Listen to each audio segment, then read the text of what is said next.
Таза ауа, жаңғырт ауа, таудың бөктерінде, табиғат аясында жиен,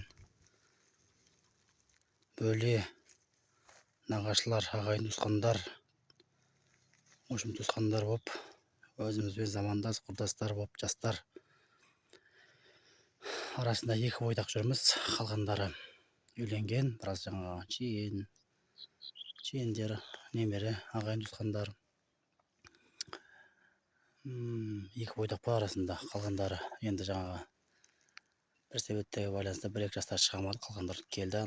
Біз киіз үйде, қазақтың киіз үйінде демалып жатырмыз. Құдай қаласа әбетке жақын уақытта келгенбіз. Енді Құдай қаласа кешке түнделетіп қайтамыз. Керемет демалыс болып жатыр. Түскі асты іштік, кешке Құдай қаласа шәшілік. Керемет демалыс болып жатыр. Не болса да міне таудың бөктерінде. Керемет.